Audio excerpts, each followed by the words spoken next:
So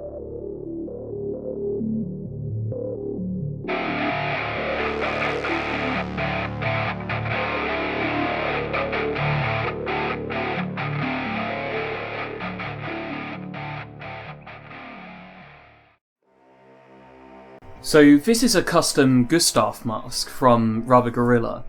Sculpted, painted and everything else by none other than the owner of Rubber Gorilla itself, Neal Harvey.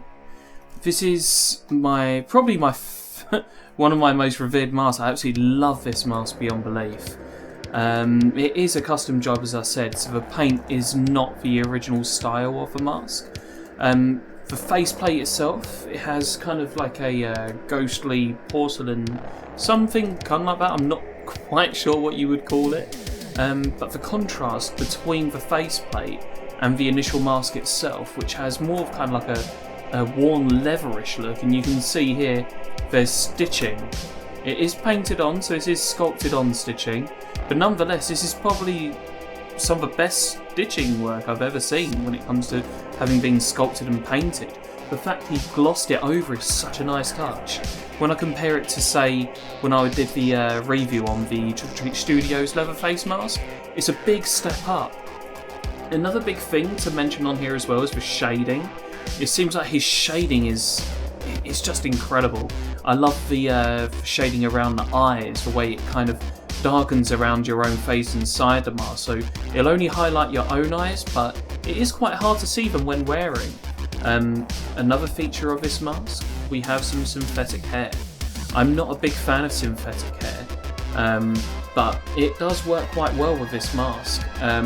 The way it's been designed is so it looks as if it's breaking out of the leather part of the mask. You can see here his design sculpted some little breakages here, there, here as well. There's another one at the back, but it appears this bit is just attached to the mask in general.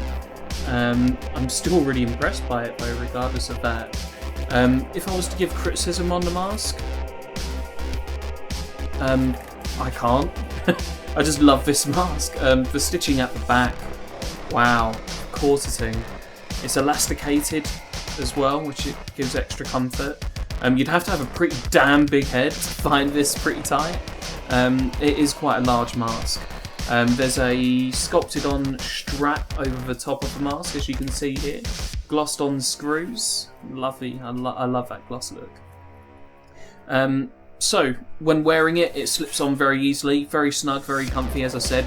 It is quite a large mask, but that's nice because it gives more comfort. You don't want something too tight because it gets too hot in there. Nice cheeks, chiselled, whatever you call this, temple I think. The cracks are very well done. I really like that. Sometimes you find with a lot of masks, cracks aren't really highlighted enough. Here you've got blood. I love the work he does with his blood. It looks like it's watered down acrylic. I'm not sure if I'm right with that, but it does look like watered down acrylic. He has sealed the mask very well at that as well. One of the things I love most about his mask is the fact that the paint is so well sealed. So, overall, I would rate this mask very high. I would definitely recommend Neal Harvey as a mask maker and Rubber Gorilla as a mask company. If you're a collector, you haven't checked them out yet, I will leave a link to their website. I'm also going to do reviews on the other two Rubber Gorilla masks I've got. One of them is the mask that you saw in my sleep paralysis short film. We're going to do an extended version of that very soon for my character, the Hollow Eyes. It was a mask I've been looking at for a while, which is also another custom job that I requested from him. So anyway, this is the mask, this is Gustaf. I want to give him a name of my own, but yeah, I'm going to give you a quick little preview now of what it looks like worn.